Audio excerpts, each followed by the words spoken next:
Life is made up of relationships.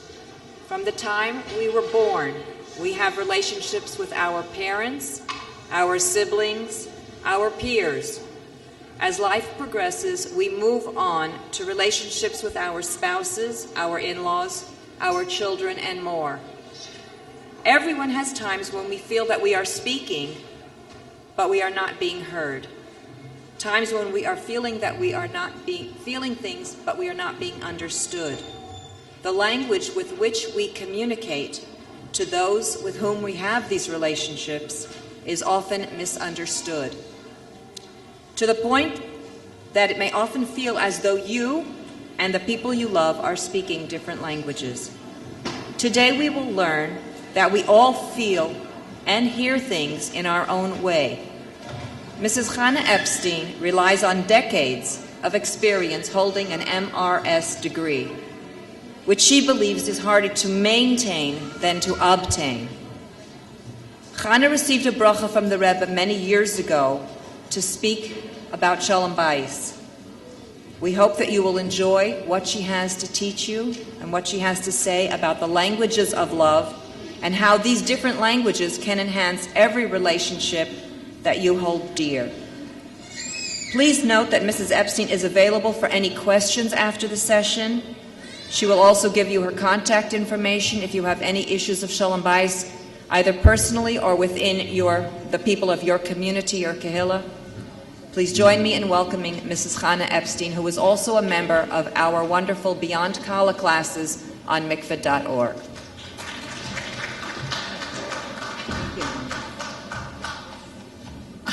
I can't tell you how privileged and how overwhelmed and how excited I am to be here. I come in, I look around, and I see the Rebbe's children here, all of you. And I'm not seeing all of you, I'm seeing a small percentage of you. And it is the most thrilling audience that I could ever speak in front of.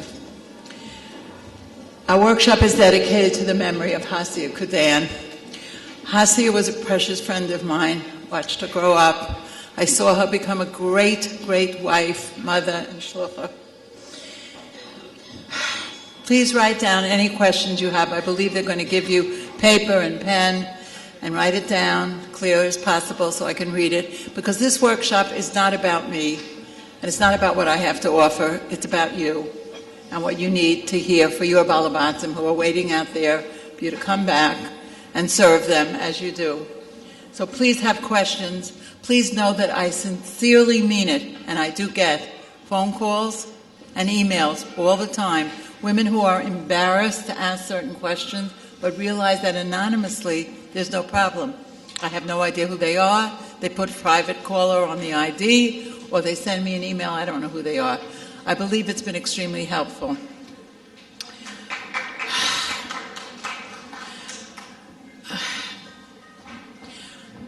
I'm doing this because I have a bracha from the Rebbe. I truly believe that to talk about Shalom Bayis, to share with people for their Shalom Bayis, for me to give advice is brain surgery at its top, and I have no degree. But about 35 years ago, my mashpia, Hani Rothman, told me to speak about Shalom Bayis, and from that moment on, she insisted that I call the Rebbe, and the Rebbe's office said, do it. And thank God I've been able to do it. This is my most exciting place to speak, I have to tell you, because you are not representing you. You're going back home and you're representing hundreds of women out there who look to you as their role model and their example, and I know that's not easy for you. Know that I'm here with my not even just, but my experience of being married, Baruch Hashem, for many years, Baruch Hashem, too many years. Yesterday was our wedding anniversary. I want this to go on forever and ever so that I can be there. Please know that your people are looking to you for those relationship guidances. If you need me in any way, call me. I want you to call me. The purpose of the workshop is to learn more about how to give love and how to receive love. I think all of us know about giving and receiving of love. But sometimes we might be a little bit mistaken or a little bit off track. I want you to know that if I mention the word husband, I mean also mother, father, sibling, best friend, not such a best friend, aunts, uncles, nieces, whoever this applies to in your life. My question is, are we communicating with those we love in the right language? Imagine if you're trying to share a deep thought with someone who understands only one language, and it's not the language that you're speaking. Most of us end up just speaking louder, but it doesn't work. If I say to someone, habla usted español, and they have no idea what I'm talking about, that doesn't help them. If I say אתה מדבר עברית, and they don't know what I'm talking about, it doesn't help them. And parlez-vous français. We have to find the right language, and then we'll know which dictionary to buy. And then once we get the dictionary, we'll have an opportunity to know about the language. Let's look at this a little bit more, okay? Often the way that we speak is our native tongue. Now, what do I mean? I don't mean English or Hebrew or Yiddish. I mean what we learned in our home of how to love. We all had a home. Hopefully we had parents. And we learned love from them. And sometimes we learned what we did not want to express as love because of how we were loved, unfortunately. Oddly enough, you can be loved and accepted unconditionally and still say, I don't feel loved. I get this from more and more in the requests that I get because I do webinars for the Beyond Color classes, and I'm getting phone calls from women who don't feel loved. And unfortunately, their husbands are not calling me. So I'm speaking to them about finding out what is your language of love. You have to know it first. Don't assume that what feels like being loved to you feels like being loved to your, and I say husband, but you will put in whatever relationship you need to put in. It's not a one-size-fits-all. One person measures love by the way his material needs are met. Gifts, maybe. Another feels loved when they get help. When my husband fills my car up with gas, I feel loved. I also like gifts, and to me that is a gift. When a dirty plate is brought to the sink and even washed, I feel loved. Not everybody wants that or feels that. It's my job for my relationship to find out what makes me feel loved. And the next thing, to find out what makes my other feel loved. One may not feel loved if they're asked to share in boundaries that they do not want to cross. Please, if you haven't read it yet, get Rabbi Manis Friedman's book and read about boundaries. If you read nothing else in the book, it changed my marriage. Boundaries. We don't have the right to cross boundaries. We don't have the right to say to a husband, why don't you like to do that? What do you mean you don't do this? That is not our job. Please take that home with you if you take home nothing else. One person will put a heavy emphasis on loyalty, especially in public. If we're in public and a person is there that we know and we speak publicly about them to somebody else, inappropriate and not a way of showing love. Please understand that every time we talk about someone else, it is Lashon Hara. And I know I make rationalizations, but I said something nice, but I only meant well. Please keep it in mind. Speaking about others is Lashon Hara, even if it's something nice. Sometimes my husband and I don't agree. I don't know if you have that issue. Or I don't agree with my daughters-in-law or my sons or my grandchildren.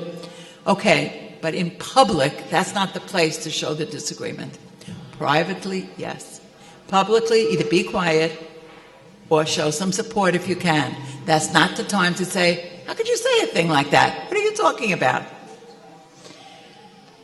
Some measure love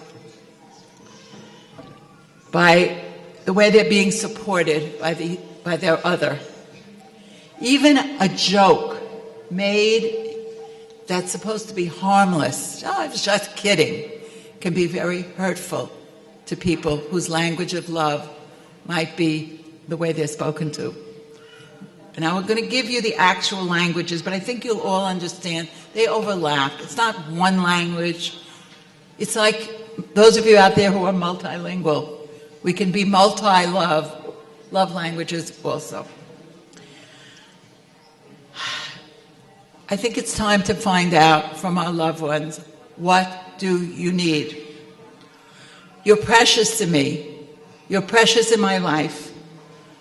Our time together is precious. Do you need gifts? Do you need help in certain areas? Do you need physical affection? We need to ask. The same way we ask, I'm making dinner. Do you eat vegetables? Do you eat chocolate? Do you eat steak? How do you need to be loved? What is your love language? Let me put in a good word for those of us who require gifts. Sometimes I get a little backlash on that one. Oh, gifts, what? People need presents, people need things. The receiver of the gift thrives on the thoughtfulness of the person, not the cost of the gift, but the fact that the person took the time and the effort to buy the gift. This tells the one they're giving it to that they were loved and they were cared about. And whatever was needed to bring them that gift was done. It's rare that any two people in a relationship want to be loved in exactly the same language. But if they don't get the love they need, there is an emptiness that is not filled. If you're giving gifts to the one whose love language is not gifts, you are not filling the emptiness, and they're feeling unloved, and you're running around buying the shirt, buying the belt, buying the things you like, and the person is not getting it, and it's not filling the emptiness. I have women calling me and saying that they don't get presents on their birthday. And I understand what they feel. There is a feeling of not being loved. It's not the present. I know we always say things like, it's not the money, but it is the money. It's not the present per se. They want to know, did you think about me today? It was my birthday. Did you even know it was my birthday? It was our wedding anniversary. It was Pesach. What did you buy me? What did you get me? That means you cared about me and you thought about me. It took me a while to understand what the issue was. First I thought, well, if you're not getting gifts, what do you want? You want a piece of jewelry? Go out and buy it. But that I had to learn.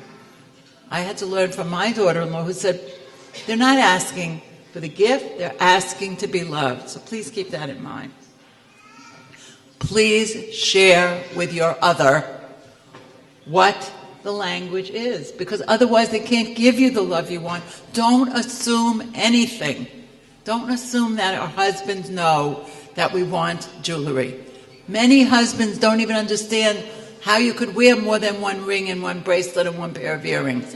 Why would you want flowers? They die. It's such a waste of money. They don't understand it. Once we've explained it in our gentle, special way, because we know our husbands want to love us, then they understand. She wants flowers? Fine. I don't agree, but I'll buy them because I'm doing it for her. Let's not be so intent on loving ourselves that we forget about loving the other. When we feel secure in our love, then we can help each other. And what do we really want to do? The whole point of these relationships is to help the other grow, to fulfill their potential. I could not be standing up here today and speaking to you if I did not have the 110% support of my husband. Needless to say, of the wonderful women who helped me get here today, and I'm not even going to name names because I'm going to forget, but all those emails back and forth, I thank you so much. I couldn't do it without you. And if your gift of love is being appreciated, I appreciate you very, very much. Personally, the loneliest times for me in my marriage are not when we're apart physically, but when we are apart in our emotional needs. If I am feeling not close to my husband, not able to communicate with him, not understanding him and what he's trying to communicate to me, I feel the most lonely. And at that moment, we could be in the same room, and I feel as if we're 1,000 miles apart. Why does that happen? It happens because my husband is not a talker. So he needed to understand from me that my love language, along with gifts, is talking to him, having him share with me whatever he's willing to share. And the only way he'll do it is if I make him feel safe. I have to allow my husband to know that with me, he can say nothing wrong. I have to let him know that he can be vulnerable. If husbands think that you're judging them, I can imagine that they will not speak to you. And again, this goes for anybody else in your family. So how do we discover the language that's needed? Well, the first thing I would suggest is asking, what makes you feel loved by me? If that doesn't work, look into what they're criticizing. What your other criticizes is the very thing that they need. If their complaint is, could I have dinner once in a while when I get home? Their love language is, we'll call it an act of service. You can call it what you want. I'm going to give labels later, but you understand what I mean. If their criticism is, you're never around, you're always on the phone. And now you could be on the computer. When I first wrote my talks 35 years ago, it was only the phone. Now it's everything and the phone. And if they're saying that, it means they're missing your time. They want time with you. They may not know how to express it. It's our job to decipher it. My husband's love language is put things back where they belong, please. When he needs to find the phone book and he's looked everywhere and it's not where it's supposed to be, it frustrates him. Or anything else in the house, I have a very bad habit of not putting things back. In order to show him love, I need to remember it. So you'll know when your husband, if he happens to be someone who will complain, what he's complaining about is exactly what his love language is. Criticism can be a plea for love. Well, if you only would do this, or you would only do that, this is what makes that person feel loved. I think it's a difficult language to decipher because it doesn't stay static. It changes, and we got to be very aware. Once we know that we've figured out their language, then we can show them our love. But just when you think you know it, it may change. Please be aware of that. Our relationships are not one level. They change over the years, they change over the decades, they change because our lifestyle changes. Baruch Hashem, we have our children, grandchildren. Now we're proud to be able to say we have great-grandchildren. Our life changes and our love language changes as well. But at least we're aware that there's such a thing as a love language.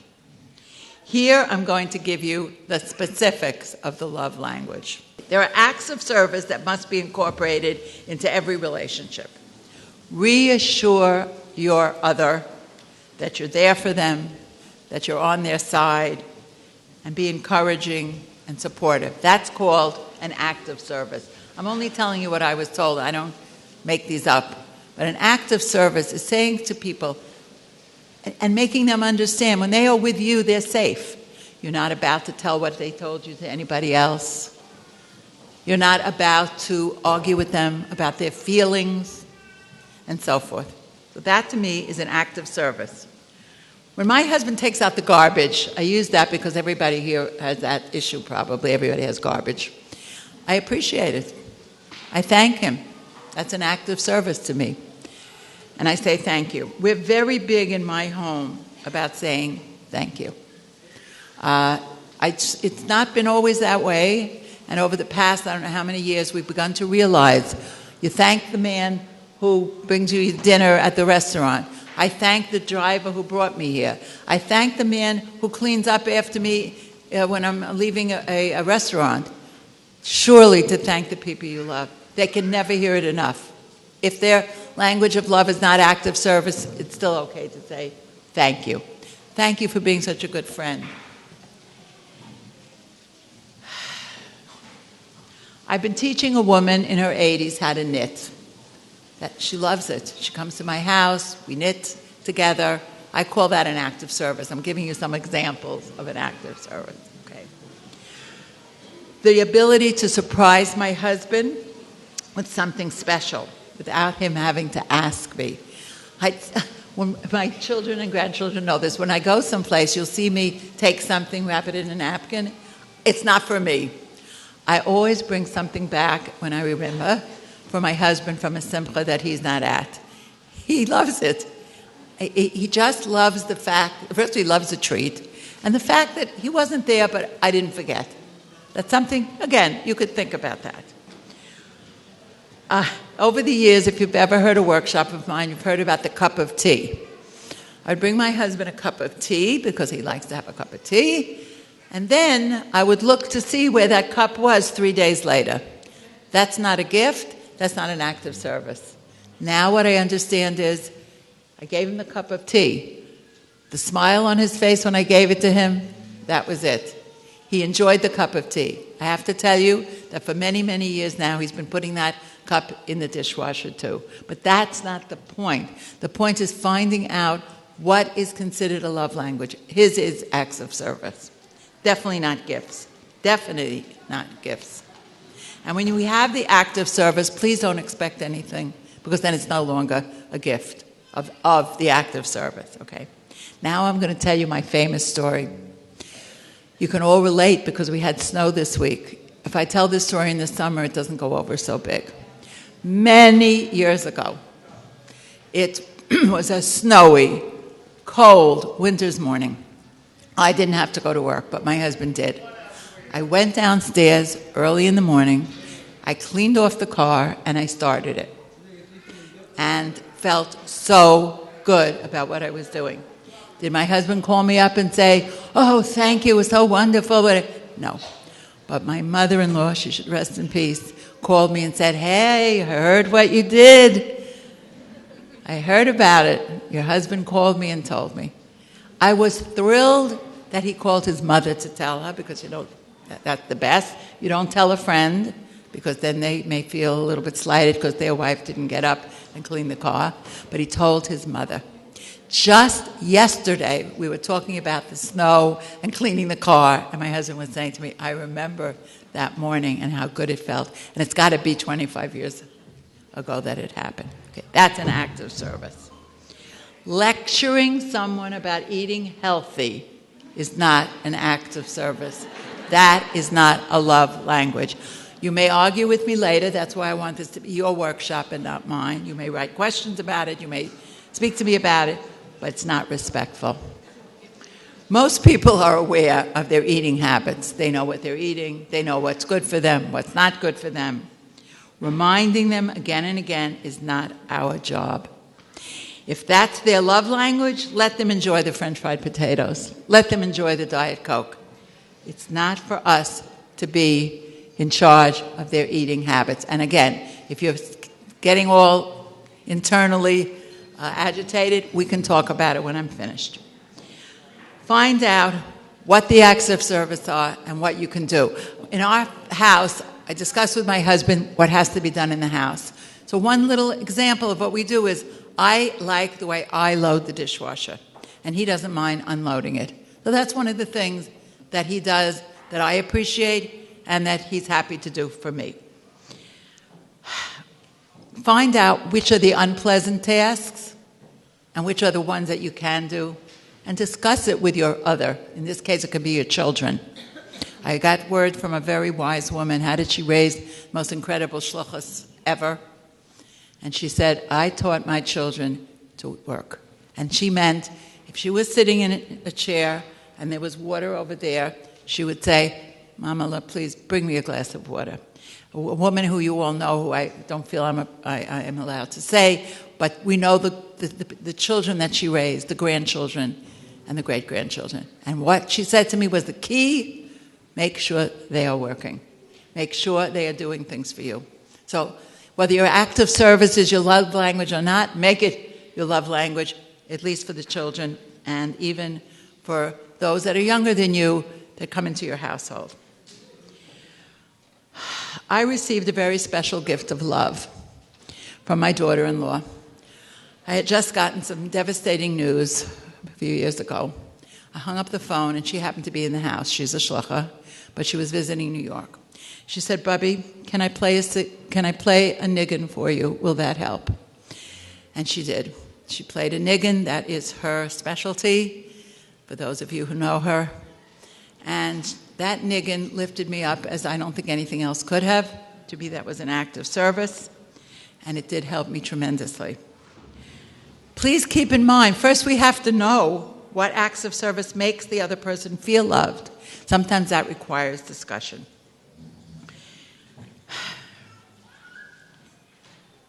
I tell everyone who listens, go on a date night with your husband. So sometimes they say to me, "We don't know what to talk about." So I finally, by writing this workshop, I realized one of the things they could talk about. I've given them ideas, but this is the better one. "Hi, dear. What's your love language? What can I do to make you feel loved?" That's a great thing to talk about on a date night. Okay. And in order to give, and to give wholeheartedly, pay attention to yourself. What's your physical mood at the moment? What's your emotional mood at the moment? Give with the right attitude, and give without resentment, or don't give, because it's not giving. The Rebbe has told us, it is not what you give, but how you give it that matters. Don't be a martyr. As my husband says, we have enough Jewish martyrs. Don't be a martyr. If you can't give at that moment, you might want to say, "I'm sorry, I can't do it," but be honest in your giving. Physical touch is another love language. Perhaps you have never discussed this with your spouse. Finding out the kind of touch that he enjoys is as important as finding out what he wants for dinner. Many people feel the most love when they receive physical contact from a loved one. And it can make or break a relationship. Now, we know, as we heard from the wonderful speaker before, there are appropriate times, inappropriate times. We know what we have to do. We know we have to learn when we can and when we cannot. However, marital intimacy makes many spouses feel secure and loved. We have to find out how that's working in a relationship. On mikvah.org, there is a whole webinar I did on intimacy. You have an opportunity, not only watch it, but watch it with your husband. Or have the people that you serve watch it together, husband and wife. But that's one aspect of physical touch. Some people find physical touch irritating and uncomfortable. I'll give you an example. By the way, my husband has given me permission to say whatever I do about him. You don't have permission to speak about your husband unless you ask him. Unless you ask him. My husband says, it's whatever you need. His idea of physical touch is not always comfortable for him. He doesn't like me to wipe the smudge off his face. He doesn't like me to take the lint off his shirt. If I need to do any of those things because he's going out and he has a big black spot, whatever, I ask him first, would it be okay? And you know what? He does always say yes, but if he says no, no is an answer. No is no. If you ask a question, ladies, please remind your people, if you ask a question, my family can tell you, no is also an answer. Take the time to learn the touches that your spouse likes. It could be a back massage, intimacy, or the little acts, a touch on the cheek, a hand on the shoulder. But it's very important to learn what the people you are dealing with, the people you love in your life, what they like. You know, there are some women who don't want to be hugged. I mean, it's a very interesting concept for me. I'm a very touchy-feely person. But there are women who back off, and I have to respect that.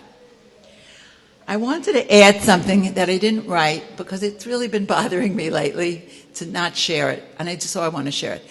Teenage boys, whether they're your son or your grandson, and if you know that you're permitted to give them a hug, I think it's important to find out if it's okay with them. If, God forbid, we experience crisis in our life, physical touch may be very important. And sometimes the hug can do everything that no amount of words could ever do. A person whose primary love language is touch would rather you hold them and be silent than offer advice. Offering advice may be very unacceptable. It's so interesting to know that we want to give people advice because we think we're helping them. But unless we ask them, is this a time when you would like advice? Our advice could be very hurtful. They may just want us to listen, or they may just want a hug. They may not want to hear what we think they should do about this. Sometimes a person wants to figure it out for themselves. Very often I find men-women relationships. A man likes to give you advice, but he doesn't want to give you to give him advice. He wants to do it himself. It's a general thing. It doesn't necessarily mean it happens in your life. But in most cases, men are not looking for advice. They're looking for support. They're looking for respect. The observance of Taharas Mishpacha often limits the expression of physical touch. So it's going to vary in the life cycle of a marriage. There are various times, permitted, not permitted, and so forth. This time when it's not permitted, that's when we learn how to be verbal with each other. And that's when we have to use language. Okay? I want to say this to the men who are not here. Sometimes wives who are very much missing the relationship during a time when they cannot be together appreciate those words of love. So if there's anybody listening to this who happens to be a male, I would like them to understand that wives need to hear certain words, and they may have to tell you what those words are. Love letters during a time when you cannot be physical are fantastic, but not to be given until such time as you can be together. That's my opinion. I'm sorry, dear.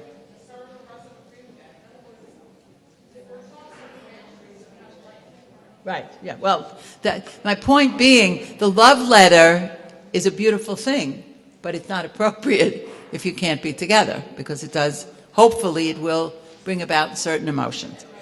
Next love language, quality time. Quality conversation involves sharing experiences, thoughts, feelings, and desires. Now, this is the key.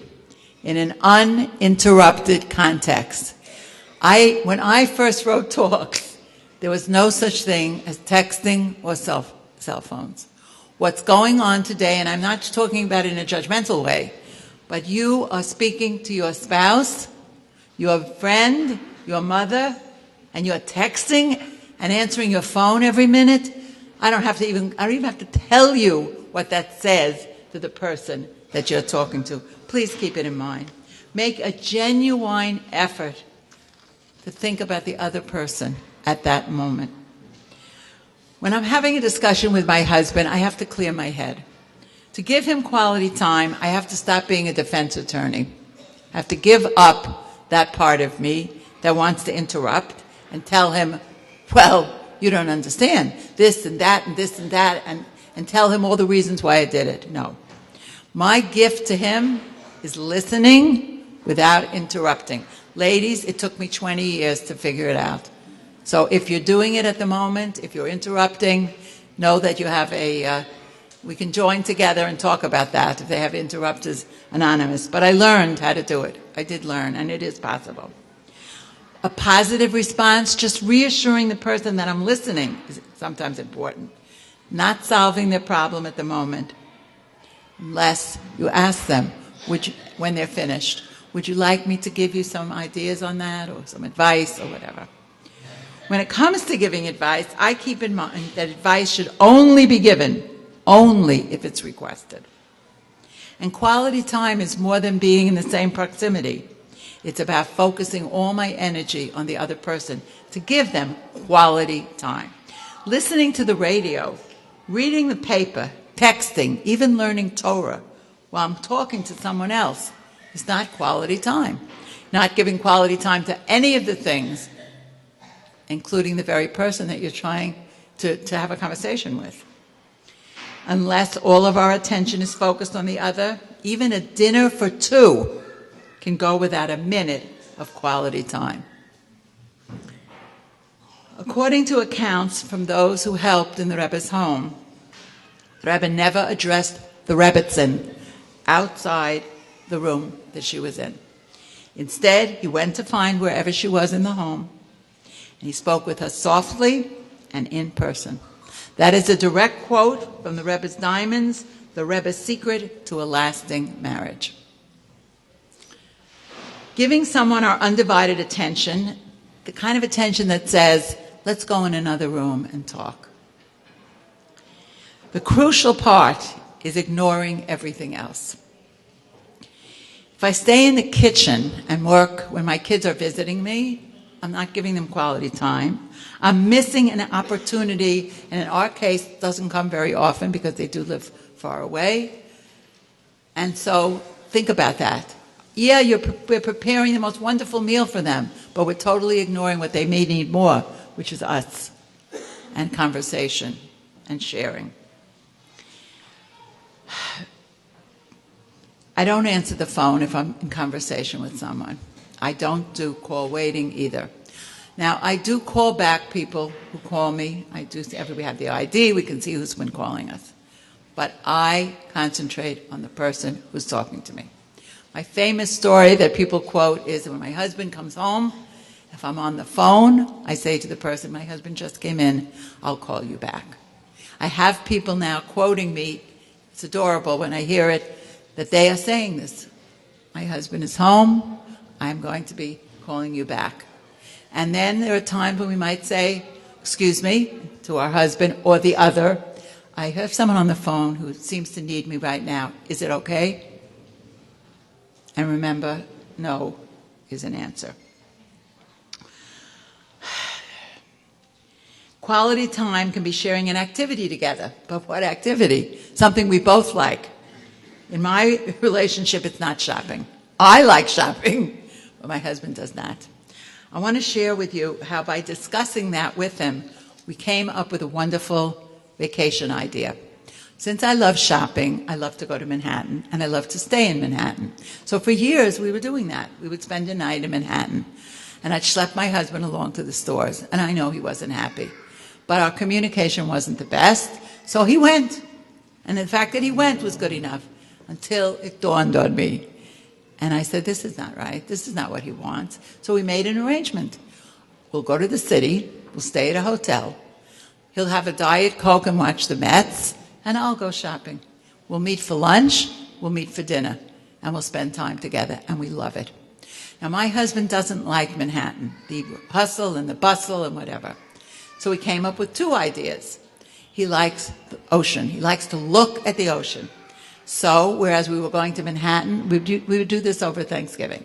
So we'd go to Manhattan then, and the other days of the Thanksgiving, we would go to the Hamptons. During the winter, it's quite reasonable. And we solved the situation for both of us without resentment. I don't even call it compromise. It was a win-win. I got to go to the city. He got the Diet Coke. We got to go to the Hamptons. He got the ocean. There's shopping in the Hamptons too, don't worry. And we got to have a really, really beautiful opportunity to spend time together that we both enjoyed. That's really what the important part is. That time that you spend together, enjoying time, the time you enjoy with each other, that's what you can talk about on the date night. Remember when we went to the Hamptons, and remember when we did this, and remember when we went to the zoo, and whatever it is that we did. Those are the kind of things to talk about. I say this, quality time when you're going on your date is not discussing the bills that month and what it was that the kids did, but that is not what a date night is about. You can do that at home if you have to. Consider any challenges that either your spouse or a friend has faced. Were you helpful or not helpful? Recently, I have a good friend, and she was ill. And she needed to focus on herself. She was very self-indulging and not judgmental. I just say that's who she was. I listened, I sympathized, I did not give her advice. That's why she went to the doctor. My time with her was simply to say, this must be very difficult. You're handling it so well. I see that you need to rest. I see that you're doing these good things for yourself.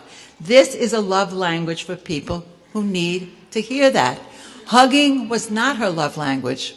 Interestingly enough, when she was sick, and it was not contagious, she didn't want to be hugged, but she did want to hear that she was on the right track, doing the right thing, and so forth. Give attention to the person, not to the problem. Next love language. Words of affirmation are words we say. That's what that means. Words of affirmation are words that we say. Encourage means, I looked it up, inspire courage. All of us have areas that we feel insecure in. Lack of courage can hinder us from accomplishing something that could be absolutely wonderful, could fulfill our potential, but we need encouragement, and we need sincere encouragement. Don't tell me I can sing. I can't. And don't tell me try it, you'll love it. But help me to write the workshop today. That was encouragement. So if you have someone in your life that needs encouragement, do what you can to encourage them with words, sincere words of encouragement.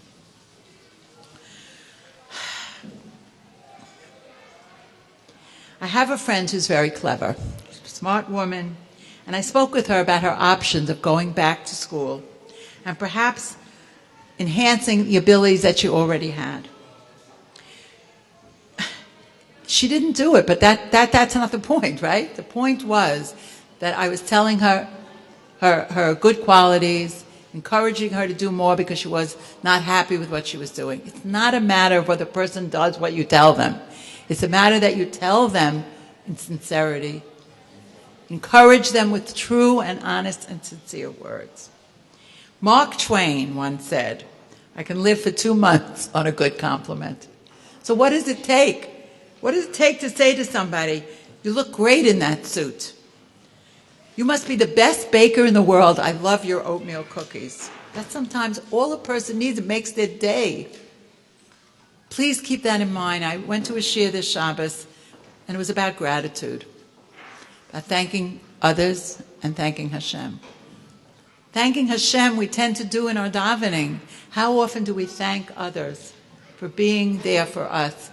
They don't even know that they were there for us. They don't even know what their smile meant. My granddaughter met me at the street. She knows, because I told her, how much that meant just to see her face, because the driver didn't seem to know where he was going. And I was so happy that he finally found what he needed to take me to. So these are things that if you don't say thank you, don't assume that the other person knows you appreciated it. Say words of thank you. And make sure they are true. And don't just say them without explaining what you're saying thank you for. Be a little bit, be too wordy in your compliment rather than just a thank you. If a person sings out of tune, don't praise their great singing. Praise the happy mood that caused them to sing. Somebody suggested that, and I love it. Reinforce a difficult decision. A friend of mine finally went for a mammogram. I said to her, I did not say, oh, you finally went, because that would be the first thought. You were so brave. It was so wonderful you went. And of course, we're so thankful everything is fine. A person looking for a job, and they haven't found one yet, but you're able to say to them, I see that you're looking. If there's any way I could help you, I really admire the fact that at this time of your life, you're looking for a new job, going on a diet. You look great. I hope everything is going well with the diet. Is there anything I could do to help or not help? Is there anything that you need from me? Complimenting this new friend of mine on her knitting. When she comes to see me and she brings it, and it is good. If it wasn't, we rip it out. We do. When it's not good, I tell her. But when it's good, it's so wonderful. She says, I'm getting it. I'm really getting to understand it. These are the kind of things we can do. These are called words of affirmation.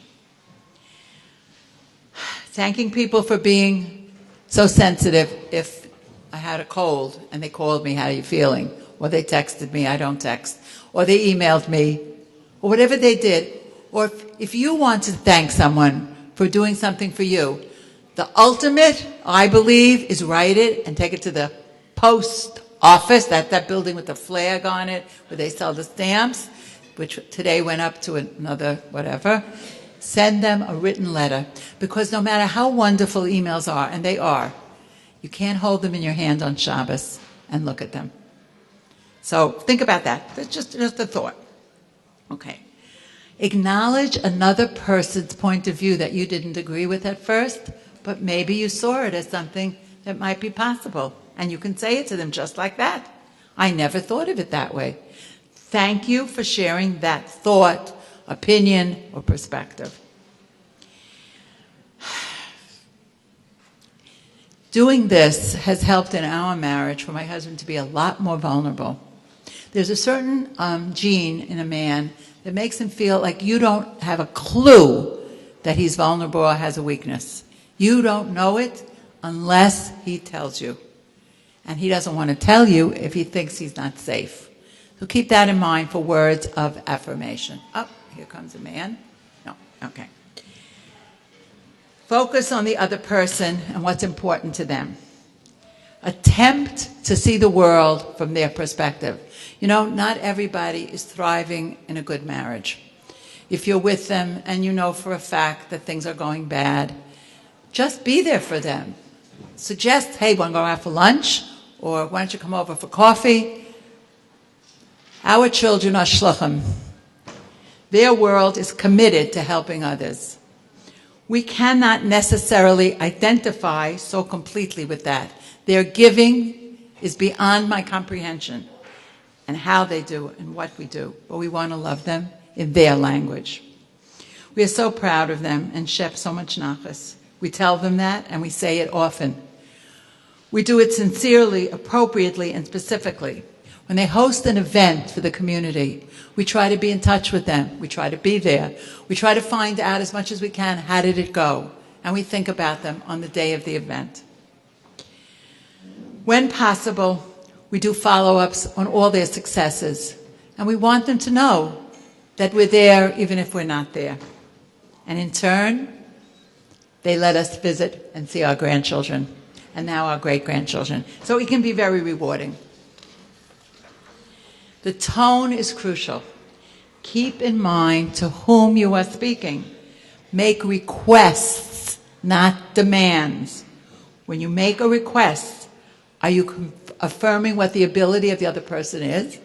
If I ask my husband to go buy me a dress, that is not realistic and it will not happen. But if I ask him to bring me a container of milk, that he can do. How we refer to a loved one when we are not in their presence has an impact. It is lashon hara to speak about someone else. In the event it comes up, make it short and sweet and always positive. There is no excuse for making fun of anyone to anyone else. And I do hear women who speak about this. Well, my husband, he's always late. He's always a slob. He's always... No, no, and no. Whether he hears you or not. First of all, I remember what my mother always taught me. If you married him and he sounds like a fool, what are you? So keep that in mind. Okay. Constructive criticism may be a helpful tool, but there's another helpful tool called being quiet. Sometimes it's not important to voice our opinion. Miriam Adahan says, I may not be able to solve the problem, but I'm here for you. I may not be able to solve the problem, but I'm here for you. Those are very important words and very powerful. The hardest words for me to say in those words of affirmation were, I'm sorry.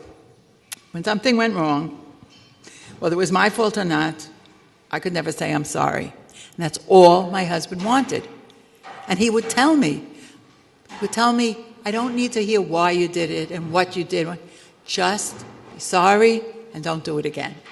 And I learned how to say I'm sorry. And I want to tell you, it choked me because it was not an easy thing for me to do. But if that's his love language, then I need to learn it. And I need to learn that it has to do with my ego. And don't we all want to work on that? Okay, how do you interpret the language? If somebody says, you were at the store today, did you bring me something? Pretty obvious the language is, we want gifts. I never see you. You're always so busy at work, with the kids, at your mother's. They're looking for quality time. Would you even touch me if I didn't ask you? Okay, physical touch, obviously. There is so much to do here, and I always have to do it myself. Acts of service. Did you notice I'm wearing a new whatever? Acts and words of affirmation. It's okay for me to say to my husband, this is a new dress. Don't I look nice? So that he gets the point that that's what I need. It's okay to say that.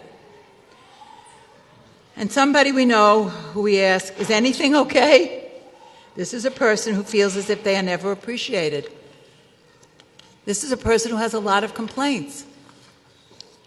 And instead of being irritated by these complaints, consider this. This may be what is needed from us to give that other person the love they want. Give it a try. Think of it as the key to the best, happiest, least stressful, and most loving relationship you could imagine. It works. Now I'm going to say the words that are going to change everybody's life if you haven't already heard them. But these are the words of the Shpala Zaidi. Attitude is everything. Keep it in mind. I cannot control what happens to me. Only the way I respond to it. Believe me, there's nobody here who can argue with me about that. That is the key. It's not what happens to us. It's how we respond to it. And as shluchas, you know how often in your life you have seen incredible things happening and you have been able to overcome them with your attitude. And then unconditional love. This is the most important thing. The mommies who are here with their new babies know about that right away. We forget that our loved ones need unconditional love. They need it. They deserve it. You should give it to them. It's easy to say nice things when you're being treated nicely. The key is to make that decision to love even when it's not easy. And we make it every day. In our marriages, probably every hour. I read something once on the internet, it was very, very cute. Husband and wife were constantly saying mazel tov to each other because they were marrying every hour or so, meaning they were committing themselves to each other. So we want Mashiach. I can't think of a better way. I don't know a better way. Bringing shalom bayis, caring, loving each other. This is what it's going to be like. So let's start now. We don't have to wait. I'm giving you my email address. I am sincere when I tell you. I read every email, and I answer every email to the best of my ability. And if I don't know the answer, I find somebody who does. Shalom bayis, SHALOMBAYIS, at optonline.net. My phone number. And I do answer the phone. And you can leave messages. And I will call you back, as anyone who's called me knows. I take this very, very seriously. The Rebbe gave me a bracha. If I'm not fulfilling it, that means I'm doing something wrong. 516-295-2537. It's my home. You can leave messages anytime, day or night. You will hear back from me, Bli Neder.